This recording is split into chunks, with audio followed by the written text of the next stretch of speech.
고린도전서 10장에 오늘 읽은 이 말씀은 어디서 많이 들어본 말씀인데 보니까 이곳에 나온다 이렇게 확인할 수 있으시겠죠. 모든 것이 가하나 모든 것이 유익한 것이 아니다. 이 말씀은 그동안 이 말씀이 어디에 나오지? 이것은 분명히 알 수 없었어도 성경에 나오는 어떤 말씀이다라고 하는 생각은 갖고 때때로 아마 여러분들도 인용도 하지 않았을까 그런 생각도 해보게 됩니다. 여러분 우리 전사님 기도해 주셨지만 지금 주변에 불행한 일들이 많이 있습니다. 특별히 러시아와 우크라이나가 전쟁을 하고 있지요. 영상 하나를 봤는데요. 여러분들도 아마 보셨을 수도 있는 그런 조금 많이 퍼져 있는 영상입니다. 과자봉지 하나 들고 터벅터벅 걸어가는 꼬맹이 한 명 혹시 그런 영상을 보신 적 있나요? 좀 퍼져 있어요. 지금 세계적으로 많이 퍼져 있는 영상인데요. 저도 봤습니다.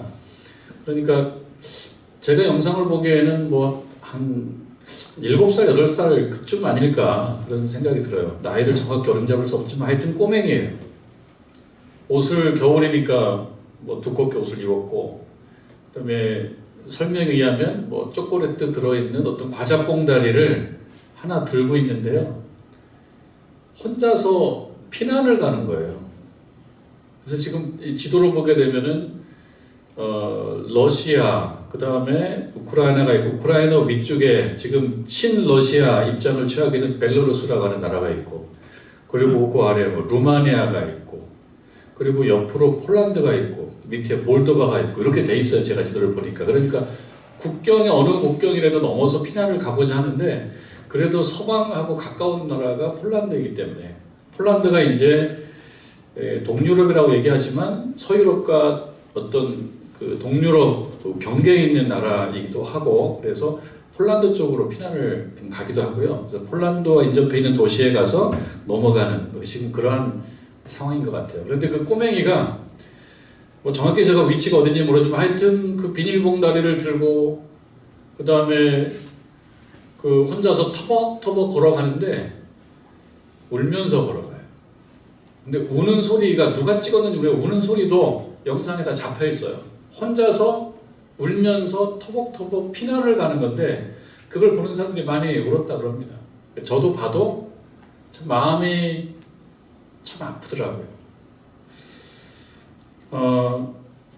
서럽게 우는 거예요. 아마 가족들을 잃었는지 혹은 가족들은 뭐 러시아 공격에 사망했는지 제가 그 부분까지는 잘 모르겠습니다만 하여튼 혼자 된 그 꼬마가 서럽게 울면서 어른들 틈에 끼어서 피난을 가고 있는 모습. 한쪽에서는 해방전쟁이라고 할 겁니다. 그러니까 러시아는 해방전쟁이에요. 그 우크라이나의 오른쪽 이 동우크라이나는 친러시아 이쪽을 해방시켜야 된다. 자치국가를 만들어야 된다. 한쪽에서는 해방전쟁이라고 하고요. 그리고 친러시아 입장을 취하는 나라들이 좀 있습니다. 중국도 조금 그런 편이죠. 중국은 조금 중립인 것 같지만 그래도 약간 러시아 입장을 대변하고 있고 그리고 여러분 시리아라든지 뭐 북한이라든지 쿠바나 제가 보니까 니카라구아 그리고 저기 베네수엘라 이런 나라들 그러니까 반미했던 나라들은 친러시아니까 해방전쟁을 이렇게 생각을 할 거고요. 그러나 많은 대한민국 국민들을 포함한 많은 전 세계인들은 침략전쟁이라고 생각을 합니다. 침략전쟁은 뭡니까? 힘센 나라가 힘약한 나라를 치고 들어가서 힘으로 무력으로 이렇게 누르는 거고요. 그 목적이 있겠죠. 힘 강한 나라에 목적이 있을 겁니다. 뭐 제가 뭐 정치학자도 아니고 그리고 뭐 외교 문제 전통한 것도 아니기 때문에 언론에 의해서 이해한 바가 있습니다만 더 깊은 국제적이고 정치적이고 또 외교적인 문제에 대해서는 제가 더 깊게 다룰 수는 없어요. 다만 이제 알 수 있는 거는요. 러시아는 매우 강한 나라고 미국과 함께 그리고 뭐 지금은 중국도 있지만 미국, 러시아, 중국 전 세계 가장 최강대국이고요. 핵을 가지고 있고 재래식 무기도 뭐 엄청나게 많이 가지고 인구도 훨씬 많고 우크라이나는 그보다 훨씬 못하고 핵도 포기한 상태고 그리고 재래식 무기도 약하고 그런 상태이기 때문에 힘이 강한 나라와 힘이 약한 나라의 싸움이고 한쪽은 싸움을 하지 않으려고 그러지만 어쩔 수 없이 싸움을 하고 있고 한쪽은 침략전쟁으로 보이지만 해방전쟁이라고 하는 명분으로 해방시키려고 싸우고 있는 그런 상황. 우리가 볼 때는 힘이 센 나라가 힘이 약한 나라를 힘으로 어쨌든 밀고 들어가면서 민간에게도 미사일을 쏘고 이건 아닌데 이건 이렇게 하면 안 되는데 이런 생각을 갖게 만드는 그런 전쟁인 것 같습니다. 그러니까 이 가운데에서 이 꼬맹이 이 아이는 뭐 무슨 어떤 의견이 있었겠습니까? 그냥 흐름에 따라서 살기 위해서 터벅터벅 걸어가는 이러한 비극적 상황이 발생한 것은 어떤 목적 때문이냐. 이 아이를 평화롭게 만들고 안전하게 만드는 그런 일보다 더 큰 명분이 어디 있는가. 그런 생각을 하게 만듭니다. 해방을 시키면 이러한 아이들의 눈물은 없어지는가. 이런 의문을 갖게 만들기 때문에 대한민국의 많은 국민들도 약한 나라 우크라이나를 많이 응원하고요.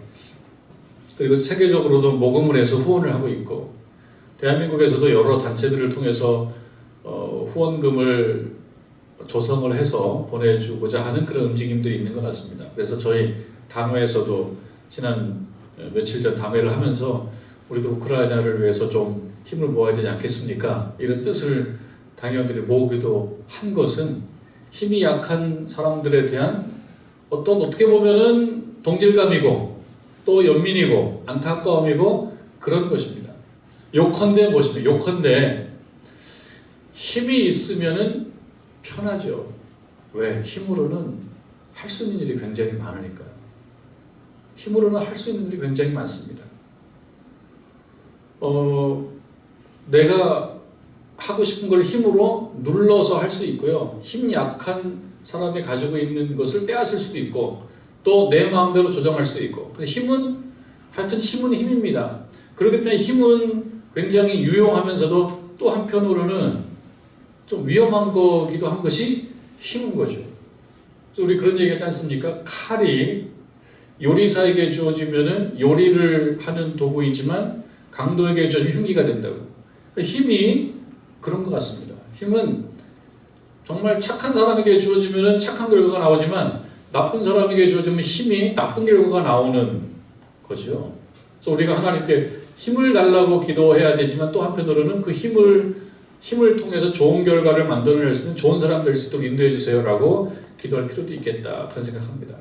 오늘 이러한 문제들을 가지고 사도 바울이 신학적으로 조금 정리를 합니다. 이것은 고린도 교회에 있는 문제들에 대한 답의 형식인데요. 일반적으로 보편적으로 힘을 어떻게 잘 활용할 것인가, 힘은 어떻게 관리해야 될 것인가 이런 문제들에 대한 이야기를 신학적으로 시도하고 있는 것입니다. 여러분 23절 말씀 유명한 말씀입니다. 유명한 말씀 여러분 한번 읽어보십시다. 같이 시작. 모든 것이 가하나 모든 것이 유익한 것은 아니요 모든 것이 가하나 모든 것이 덕을 세우는 것은 아니니 이렇게 되어 있습니다. 모든 것이 가하다. 근데 모든 것이 가하기는 한데요. 누구나 모든 것을 다 할 수가 있겠어요? 모든 것이 가능해요. 가능하지만 모든 사람들이 모든 것을 다 할 수가 있겠어요? 특별히 이 말은 주로 어떤 사람들에게 해당되는 말일까요? 모든 것이 가능하다라고 하는 말은 주로 어떤 사람들? 나라로 얘기하면 우크라이나가 모든 것이 가하다고 얘기하는 것이 더 맞아 떨어지겠어요? 아니면 러시아가 모든 것을 다 할 수 있다고 말하는 것이 맞게 떨어지겠어요? 러시아 쪽으로 얘기한 게 맞을 거예요. 힘이 강한 나라. 그러니까 여기서 모든 것이 가하다라고 하는 것은 모든 사람에게 해당되는 것이지만 특별히 힘이 있고 강한 자들에게 주어지는 말일 것 같아요.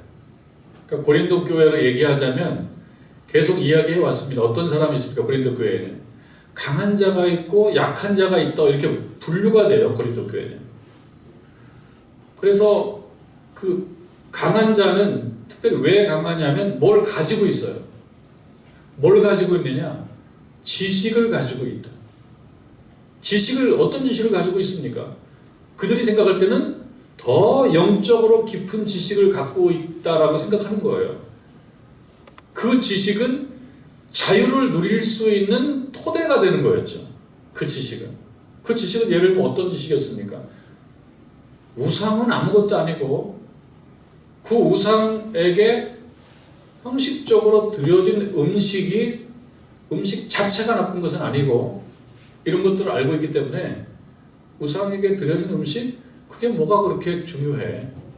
신전에서 어떤 행사를 하고 신전에서 제공되는 음식을 교제하면서 먹는 것이 그게 뭐 그렇게 문제가 될 수 있어 라고 생각하면서 그런 지식을 갖고 그것으로부터 자유를 누리는 사람들, 그 사람들은 여기서 보면은 모든 것이 강한 자들입니다. 고린도 교회 내려본다 그러면 조금 더 형편이 좋은 사람들일 가능성이 많습니다. 신전의 행사에 주로 참여하고 신전의 사교 클럽에 가기도 하는 사람들이라면 고린도 교회 내에서도 비교적 힘이 있는 사람들이에요. 그 사람들에게 있어서는 모든 것이 가하다라고 하는 말이 좀 와닿을 수 있습니다. 사실 모든 게 여러분들도 하고 싶은 거는 다 할 수 있습니다. 어떤 이론적으로는. 다만 현실로 들어가면 거기에도 다 힘이 필요하죠. 머리로는 다 가능하지만 현실로 들어가면 다 힘이 필요하고 그 힘은 또 물질이기도 하고 물질과 힘은 똑같은 건 아니지만 여기서 물질은 또 돈인데요. 돈과 힘은 똑같은 건 아니지만 또 많은 경우에 또 친구이기도 한 거죠. 그러니까 힘이 있고 여유가 있는 그런 사람들에게는 모든 것이 가할 수가 있지만 그러지 않은 사람들에게는 모든 것이 가한 건 아니에요. 그러니까 이 말씀은 강한 사람들이 주로 들어야 될 말일 겁니다. 강한 사람들.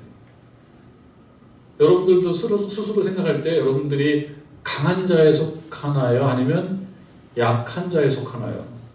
아니면 어떤 의미에서는 강하지만 어떤 의미에서는 그리 강하지 않은, 그래서 좀 혼재되어 있는 경우에 속하나요? 혼재되어 있는 경우겠죠. 어떤 의미에서는 강하기도 하고 어떤 의미에서 약하기도 해요. 완전히 강한 것도 아니고 완전히 약한 것도 아니에요, 우리들이. 그렇다면 이 말씀 어쨌든 우리들에게도 들려야 될 말씀인 것이면 틀림없습니다. 왜냐하면 여러분들이 저는 강하지 않아 이렇게 얘기할 수 있지만 누구나 다 강하고 약하다라고 하는 것은 현실 속에서 상대적이에요. 여러분 상대가 있으면 어느 경우는 강해지고 어떤 경우는 약해지거든요. 그러니까 강하기도 하고 약하기도 한 존재예요, 우리들이. 그렇다고 하면 이 말씀 우리도 들어야 되는 말씀이기도 합니다. 모든 것이 가하다. 혹은 다른 말로 얘기하면은 법적으로 문제가 없다. 합법적이다. 이치에 별로 문제될 것이 없다. 이렇게 말을 옮길 수도 있습니다. 모든 것이 가지만 그러나 얘기하죠. 여기 그러나가 이제 들어가 있는 거예요. 모든 것이 가하다. 그러나 그 다음에 무슨 말씀이 나옵니까? 모든 것이 유익한 것은 아니다. 이렇게 해죠. 그 다음에 또 나와요. 모든 것이 가하다. 이거 또 똑같은 말이 나와요. 모든 것이 가한데 그 다음에 또 뭐가 나오냐면 모든 것이 덕을 세우는 것은 아니다. 이 말씀은 뭔가 강조점이 있습니다. 여기에 유익이라고 하는 말을 사용하고 있고 덕을 세운다는 말을 하고 있어요. 그러면 굳이 얘기하자면 유익한 것을 어떻게 하라는 겁니까? 사람들에게. 사도 바울이 강한 자에게도 마찬가지, 약한 자에게도 마찬가지, 우리 모두에게도 마찬가지인데요. 이 유익한 것에 대한 관심을 사도 바울이 갖고 있는 거예요. 무엇보다 더 많이 갖고 있냐면 합법적인 것보다 유익한 것에 대한 관심이 더 많은 거예요. 법적으로 문제가 없어. 법적으로 문제가 없는 거에 대해서 우리는 관심이 많습니다. 실제로 법적으로 문제 없으면 다 할 수 있어요. 그러나 법이라고 하는 것은 모두를 행복하게 만들고자 하는 목적을 가지고 있지만 누구도 손해보지 않게 만들려고 하는 목적이 있지만 현실적으로 법에는 사각지대가 참 많습니다. 법을 잘 아는 사람은 특별히 그 사각지대를 더 잘 알아요. 법망을 피해가는 걸 더 잘 알아요. 뭐 당장 우리가 자동차 운전을 할 때도요, 다 법이에요. 도로교통법. 그런데 어디 가면 과속을 할 수 있는지 다 알아요. 저도 알아요. 그래서 그 부분에서 조금 속력을 내기도 하는, 꼭 맞는 건 아니어도. 그건 뭡니까? 법이라고 하는 것은 모두의 안전과 모두를 행복하게 만들기 위해서 어쨌든 모두의 권리를 조금씩 받아서 만들어 놓은 거긴 한데요, 법에는 사각지대가 있습니다. 법이 모든 걸 다 해결을 못 해줍니다. 그렇기 때문에 합법적이다라고 얘기하는 그 말 속에 이미 사실은 허점이 좀 있어요. 그래서 얘기합니다. 법을 얘기하기보다는 사실 무엇을 얘기하는 것이 훨씬 더 좋고 고급한 것이냐 하면, 유익하냐 유익하지 않냐라는 것을 따지는 것이 법치적 관점 혹은 법치국가보다 조금 더 고급스러운 사회에서 통한다는 거예요. 누구에게 유익이 되느냐 유익이 되지 않느냐라고 하는 그 원리를 더 중요하게 생각하는 사회일수록 법치국가보다 더 선진국이라는 거예요. 말하자면 이 사도 바울의 말에 의하면 모든 것이 가능해.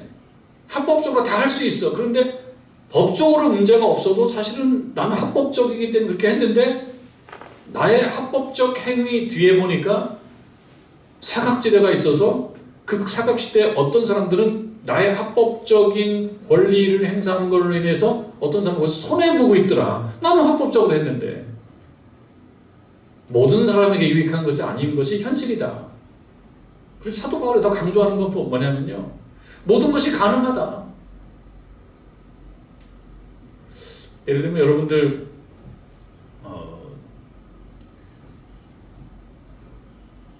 의사들만 모여있는 곳에는 의사들이 사용하는 전문 용어를 막 쓸 수는 있을 거예요. 의사들이 모여있으면.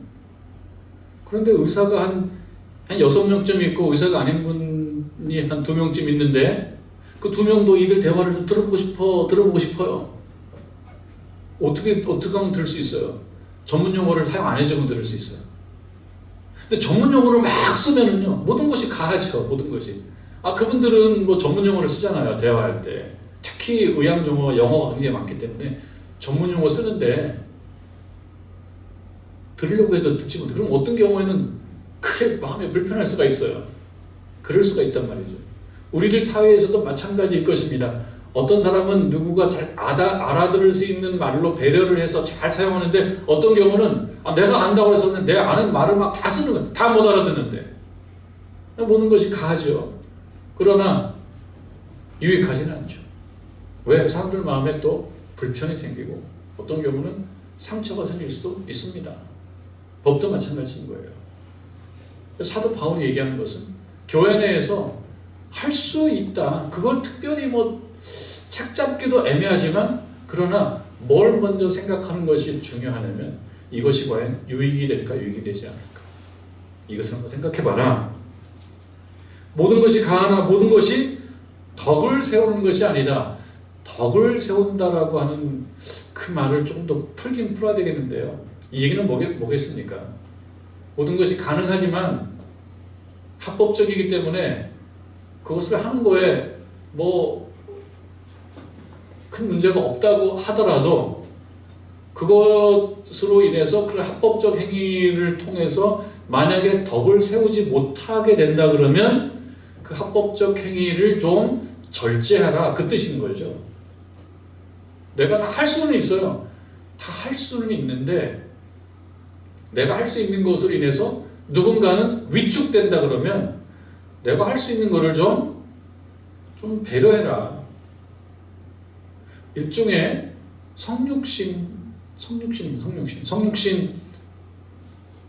하나님께서 말씀이 육신이 되신 사건인 거잖아요. 그래서 그 크리스마스 때 예수님께서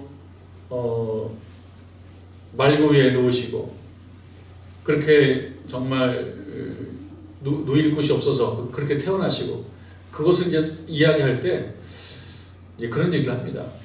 하나님이신 예수님께서 이 땅에 내려오신 것은 하나님께서 내려오신 것이다. 그러면은 아래 있는 사람이 올라갈 수는 없지 않냐. 사람들이 하나님께는 갈 수 없지 않냐. 그러니 하나님께서 내려와 주신 것이다. 하나님께서 내려와 주신, 이렇게 얘기를 많이 해요. 성육신이라고 하는 것은 거룩하신 분이 육신이 되신 건데 육신이 거룩하게 될 수는 없단 말이죠. 그러니까 하나님께서 이 백성에 대해서 덕을 세우신 거지. 그렇게 보면요. 굉장히 많이 배려하신 거죠. 배려하신.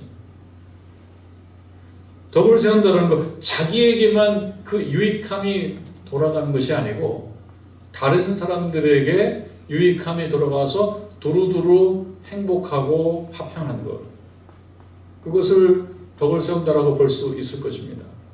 특별히 여기에 모든 것이 가한 사람들은 주로 강한 사람이라고 한다 그러면 강하고 혹은 지식을 가지고 있는 그런 사람들이라고 한다면 여기에 그 사람들이 덕을 세우는 대상은 그보다 약한 사람들일 것입니다. 그러니까 그 대상은 타인이면서 약한 사람들, 약하면서 타인인 사람들을 향해서 배려하고 그들의 유익을 생각해라. 나 자신의 유익이 아니라 그 사람에 대한 유익을 생각해라. 그 유익은 또 사람장에 또 나오죠. 자기의 유익을 구하지 않고. 그러니까 이것이 곧 사랑인 거죠. 그러니까 이 법치에 맞게 법치적 존재가 충분한 것이 아니라 그거는 부족하고 사랑의 존재가 되라. 사랑의 존재. 그 이야기를 하고 있습니다. 사람들 중에 세 종류의 사람이 있다는 얘기를 하더라고요. 첫 번째는 남에게 유익도 손해도 끼치지 않는 사람. 여러분 어떻습니까? 남에게 유익도 끼치지 않고 손해도 끼치지 않는 사람. 이런 경우는 어떤 경우입니까? 관계를 맺지 않고 사는 걸 거예요. 근데 그런 경우도 있어요. 다른 사람이 내가 다른 사람 밥도 안 사주고 다른 사람이 사주는 밥도 안 먹어요. 여러분 한번 생각해 보세요. 내가 다른 사람에게 밥을 안 사주는데 다른 사람이 사주는 밥만 먹어. 이런 사람이 더 조금 부족할까요? 아니면 사주지도 않고 먹지도 않고 어떤 쪽이 좀 더 좀 부족하다고 느껴집니까? 자기가 여유가 있는데도 안 사주고 사주는 것은 다 먹어. 그런 사람들은 얌체라고 할 거예요. 얌체. 아니, 내가 한 2번, 3번 사주면 그대도 한 번쯤 사줘야지. 근데 그대가 한 번도 안 사줘. 그럼 얌체. 여유가 없는 것도 아니야. 이런 사람들이 더 조금 마이너스 쪽이 클까요? 아니면은 사주지도 않고 사주는 걸 먹지도 않아. 그렇게 보면요, 얌체도 좀 아쉽지만 사주지도 않고 먹지도 않는 게 조금 더 좀 아쉬울지 않나 그런 생각이 들어요. 관계가 없는 거예요. 너는 나는 나 관계를 맺지 않아요. 그 얘기는 뭡니까? 공동체적 존재가 아닌 거죠. 공동체적 존재가 아닌 거예요. 근데 여유가 있으면서 그대가 3번 사주고 내가 1번 사주고 이걸 안 하고 나는 안 사주고 그대만 계속 사줘. 이게 얌체인데 그 얌체도 공동체는 공동체 구성원이에요. 공동체 구성원 중에는 얌체도 있어요. 얌체도 있어야지 공동체가 되는 거예요. 그런데 아예 공동체가 아닌 경우는 조금 더 아쉽다. 여러분, 남에게 유익도 끼치지 않고 손해도 끼치지 않은 것이 좋은 거라고 생각하지 마십시오. 그런 경우는 교회 공동체, 거룩한 공동체 구성원이 될 수가 없습니다. 손해도 안 끼치고 유익도 끼치지 않고 좀 아쉽습니다. 자, 그런데 또 하나는 남에게 유익만 주는 경우가 있대요. 남에게 유익만 주는 거. 이걸 어떤 사람들은 꿀벌형 인간이라고 이렇게 표현하는데, 남에게 유익을 주는 사람, 이런 유형이 있답니다. 또 유형이 얘기하자면은 남에게 손해만 주는 사람, 이렇게 3가지 유형이 있다고 하는데 이 유형만 가지고는 조금 부족한 것 같아요. 왜냐하면은 우리가 절대적으로 유익만 끼치거나 절대적으로 손해만 끼치거나 그러지는 않거든요. 실제로는 유익과 손해를 다 주고 끼치고 그런 거죠. 정말 딱 관계를 단절하고 그냥 유익도 끼치지 않고 손해도 끼치지 않고 이렇게 비공동체 구성으로 사는 것을 제외한다 그러면 사람들은 유익을 끼치기도 하고 어떤 경우 손해를 끼치기도 해요. 근데 문제는 뭐냐? 이러한 비율, 포션 이거의 문제인 거예요. 유익을 끼치는 것이 한 8점 되고 어쩔 수 없이 내가 부족하기 때문에 손해 한 20% 정도 끼치는 거 그건 뭐 좋지요. 우리가 완벽한 존재가 아니기 때문에 절대적으로 유익만 끼치지는 못해요. 그러나 살면서 우리가 유익을 끼치는데 그 유익의 비중이 더 커지도록 노력하는 것은 훨씬 필요한 것이라고 생각합니다. 그래서 모든 것이 유익한 것이 아니요 모든 것이 덕을 세우는 것이 아닌데 관심은 유익한 것을 추구하는 것이요 또 하나는 덕을 세우는 것인데 약한 타인에 대해서 그리하는 것이 필요하다. 그 이야기를 하고 있습니다. 이런 원리에 비추어 보면은요 신전에서 자유롭게 재물을 먹는 것 강한 자들이 하는 거죠. 절제하라는 거예요. 나는 뭐 자유로워 절제하라는 겁니다. 왜냐하면 약한 자들이 그 모습을 보고 실족할 수 있습니다. 믿음이 약화가 될 수가 있어요. 그 교회에서도 잘 해야 됩니다. 여러 가지로.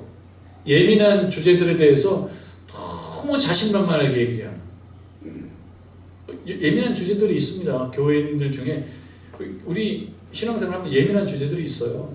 예를 들면 명절 때 되면 전통적인 어떤 차례와 관련된 어떤 그런 예식들이 있단 말이에요. 그리고 또 역시 먹는 것도 있고 그 다음에 또 어느 경우는 사회생활을 하면서 이렇게 저렇게 먹는 것들이 있단 말이에요. 이런 문제들을 너무 확신 있게 본인이 얘기해 버리는 경우 또는 교회에서 마땅히 우리가 하나님께 해야 될 문제인데 또 공론화시키고 공개적으로 얘기하고 그러면 또 조금 어려운 문제들이 있어요. 대표적인 것이 헌금하는 문제. 헌금도 종류가 여러 종류가 있어요. 근데 이것을 신앙적으로 다 감당하는 분은 어떻게 얘기해도 문제가 없어요.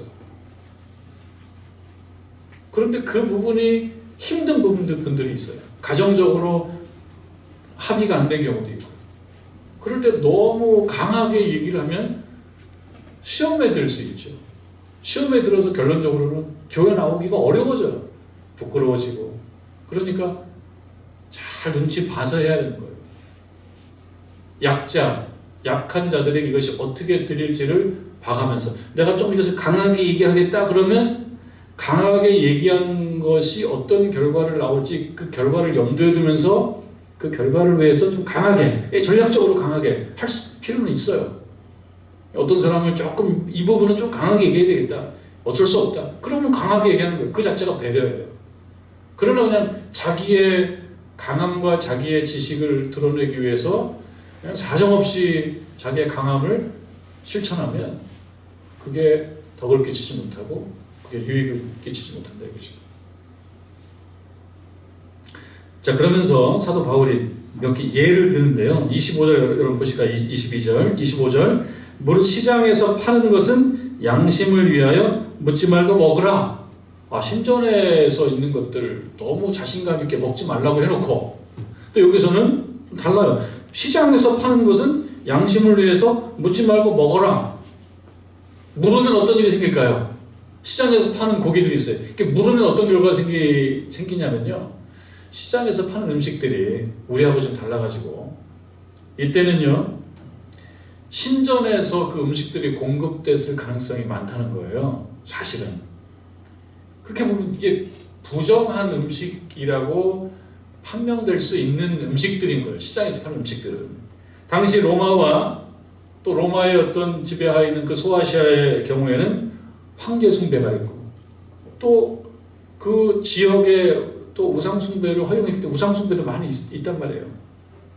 그래서 상점에서 판매되는 여러 음식들이 제물로 바쳐졌을 어떤 가능성이 있어요. 물어보면 나올 거란 말이에요. 이거는 어디서, 이건 어떤 음식이에요? 그러면 신전과 관련성이 나오기도 한단 말이죠.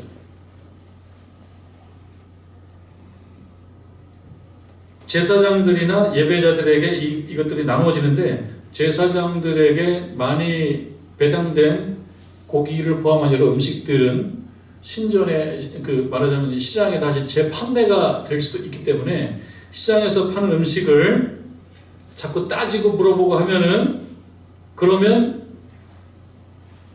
문제가 될 수도 있다. 이 드러나면 문제가 될 수도 있다. 어떤 것이 문제가 되느냐? 예를 들면 독실한 유대교도들 입장에서 생각해 봤을 때 이것을 따지게 되면 이게 부정해요. 그럼 먹지 말아야 되죠. 사도 바울은 독실한 유대교 전통에 있는 사람이에요. 사도 바울은. 그러니까 물어보면 이거는 부정하네. 그래야 되기 때문에 그럴 수 있단 말이죠. 그러나 사도 바울이 전도하는 사람도 다 이방인의 사도니까. 그러니까 이방인들로서 그들이 살아가는 삶의 방식들이 있는데, 그 방식들은 이 시장에서 이렇게 음식들을 서로 팔고 사고 하는 것으로 이루어지는데, 여기서 만약에 사도 바울이 강한 입장에서 막 따지고 그러면 그 이방인들의 배려가 없기 때문에 묻지 말고 시장에서 먹으라, 그렇게 얘기하는 겁니다. 이것도 결국 뭡니까? 합법적인 것을 굳이 따지려고 하는 게 아니라, 어떤 것이 어떤 이치에 맞고 법에 맞냐 이걸 따지는 게 아니라, 이것이 덕을 세우냐 덕을 세우지 않냐라는 관점인 거예요. 이 자체도. 그리고 또 얘기합니다. 또 하나 예화가 있는데요. 또 하나 예를 드는데 27절에 또 예를 들어요. 불신자 중 누가 너희를 청할 때에, 불신자가 청한다. 불신자가 청하면은 불신자의 어떤 차원에서, 불신자 입장에서 식사 대접을 하는데, 그 불신자가 제공하는 그 식재료들이나 음식들은 아까 얘기했던 것처럼 시장에서 공급되어 있을 가능성도 있고, 이거를 따지고 들어가면 이것도 부정할 수가 있습니다. 불신자가 초대를 받았는데 그걸 또 따지는, 이거 언제 샀어요? 어디서 샀어요? 얼마 주고 샀어요? 어느 마트예요? 물어봐. 왜냐하면 이것도 규정을 또 신실한 유대교 전통에 있는 사람이라 그러면 또 따져야 되거든요. 근데 내가 부정해지면 안 되니까. 안 하면 부정해지면 안 되는 거예요. 혹시 그러면 어떻게 해요? 완벽한 걸 먹어야 되는 거예요. 그러나 이방인인 사람, 불신자가 청해가지고 제공하는 음식이 신자의 입장에서 신자가 적용하는 규정에 꼭 맞는 음식들이겠어요? 그렇지 않죠. 이때는요, 너희 앞에 차려놓은 것을 무엇이든지 양심을 위하여 묻지 말고 먹으라. 누구의 양심인 거예요? 이 음식을 제공하는 그 불신자의 양심인 거죠. 그 사람 생각해서 먹으라. 따져가지고 불편하게 하지 말고. 이것을 우리가 현실적으로 실천하는 거에 있어서도 여러분 부담이 있을 겁니다. 실제로 우리들도 이런 상황이 될 수 있거든요. 근데요, 28절에 보면요, 누가 너희에게 이것이 재물이라 말하거든. 이 얘기는 뭐냐면, 어떤 집에서 초대를 해서 초대받아 갔는데 좋은 음식이 나왔어요. 그게 먹으려고 그래요. 막 먹으려고 그러는데 옆에서 이제 보조하는, 서브하는 그 집에 좀 잘 사는 집이라, 예를 들면은 직원이 있어요. 혹은 종이 있어요. 오면서 선생님, 이 음식은 저쪽 마트에서 사온 건데요. 이렇게 얘기했는데 그 마트에서 파는 건 다 사실은 신전에서 공급되는 거다. 그러니까 이런 경우, 여기서 너희에게 이것이 재물이라 말하거든. 알게 한 자와 그 양심을 위해서 먹지 말아라. 내가 신앙이 좋은 거 알고 있는데 이 사람 얘기하는 거예요. 사실은 이거는요, 저 신전에서 공급된 음식이에요 라고 이렇게 이야기를 하면, 이 사람을 위해서 어쩔 수 없다. 이때는 먹지 말아라. 이것도 뭡니까? 결국은 이렇게 말한 사람에 대한 배려고, 이렇게 말한 사람에 대한 유익이고, 이렇게 말한 사람에 대해서 덕을 세우는 거고, 이 원칙을 적용이라는 거죠. 자기의 강함, 자기의 지식, 모든 것이 가하다라고 하는 자기의 원칙, 이걸 적용하지 말고 내가 이렇게 하는 것이 이 사람에게 어떤 결과를 나타날 것인가를 중요한 기준으로 삼아라. 여러분, 우리가 교회 생활, 신앙생활을 하는 과정 속에서 여러 교우들을 만나는데, 우리 교우들이 다 신앙적으로 높낮이가 있어요. 신앙적인 높낮이가 있어요. 누가 맞춰줘야 되느냐? 먼저 된 자가 맞춰주라는 거죠. 새 신자에게 기존 신자가 맞춰주라는 거예요. 신앙생활 얼마 하지 않은 사람에게 기존 신자가 맞춰주라는 거죠. 인생 경험이 적고 서투른 자에게 인생 경험이 많고 연륜이 있는 사람이 맞춰주라는 거죠. 힘이 강한 자가 힘이 약한 자를 맞춰주라는 거죠.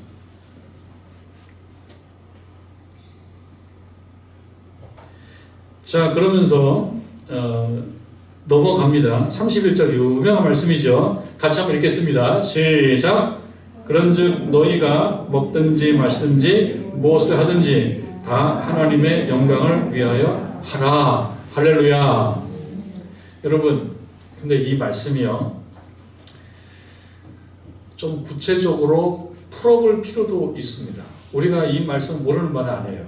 먹든지 마시든지 무엇을 하든지 하나님 영광을 위해서 해야 되죠. 근데 하나님 영광을 위해서 한다는 것, 하나님이 영광을 위해서 한다는 것은 무엇을 얘기하느냐? 이걸 한번 여러분 얘기를 해봐야 되는 거예요. 우리가 한 가지씩 얘기해 봅시다 라고 얘기하면 한 가지씩 얘기를 해봐야 되는 거예요. 이거 풀어봐야 되거든요. 하나님의 영광을 위해서 한다는 것은 무엇이냐? 말하자면 그거예요. 저분이 진짜 내가 다 알아. 손해보는 거예요, 저분이. 그런데 권사님이라 참는 거예요, 저분이. 권사님이라 참는 거예요. 이거 뭡니까? 하나님 영광을. 저분 손해본 거 다 알아. 저분 마음에 화가 나고 뭔가 불편함이 있는 거 다 알아. 그런데 저분이 참네. 그러니까 아무렇지 않은 것처럼 덮고 가네. 근데 다 알아, 나는. 그게 무슨 뜻이에요? 저분은 하나님의 영광을 위해서, 권사님이기 때문에 그렇게 한다라고 하는 건 하나님께서 그에게 그런 직분을 주셨기 때문에 그 직분에 맞게 살아가려고 애를 쓰는구나. 그러면 그 영광을 누가 받으세요? 하나님이다.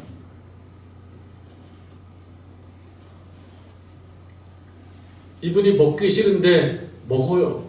먹기 싫은데 먹어요. 근데 먹고 싶은데 또 안 먹어요. 근데 그 이유를 알아요. 뭐냐면 저분이 독실한 기독교인이기 때문에 그렇게 해야지만이 공동체성을 깨뜨리지 않고 서로가 화목할 수 있기 때문에 자기가 좀 손해보고 저렇게 하는구나. 이게 뭡니까? 하나님께 영광 드리는 거죠. 우리는 사실 그렇습니다. 내가 소중하기 때문에 내가 화나면 화를 내고, 내가 좋으면 웃고, 내가 싫으면 싫은 거 표현하고, 내가 소중하니까, 나는 나니까, 왜 못해? 모든 것이 가한데, 이렇게 생각할 때 많아요. 근데 거기에 뭐가 하나 딱 껴듭니까? 하나님께서 좋아하실까? 하나님께서 이렇게 하라고 하실까? 그런 생각이 딱 들어와서 그 생각에 따라서 행동하는 거예요. 내가 너무 소중하고 내가 못할 게 뭐 있어? 라고 해서 하고 싶은 거 다 하는 거에 익숙해져 있습니다. 때때로 그런 게 익숙해져 있어요. 그게 어떻게 보면 자존심을 세우는 것이기도 하고, 어쩌면 그게 자기 자존감을 높이는 거라고 느낄 수도 있지만, 그러나 그렇게 하는 것이 내 상대에게 덕을 끼치는 것인지를 고려하는 것이 더 중요한 기준이 된다. 그 얘기를 합니다. 그 얘기를. 그게 바로 신앙이다. 그게 바로 사랑이다. 이제 13장 사랑장에 나올 건데요.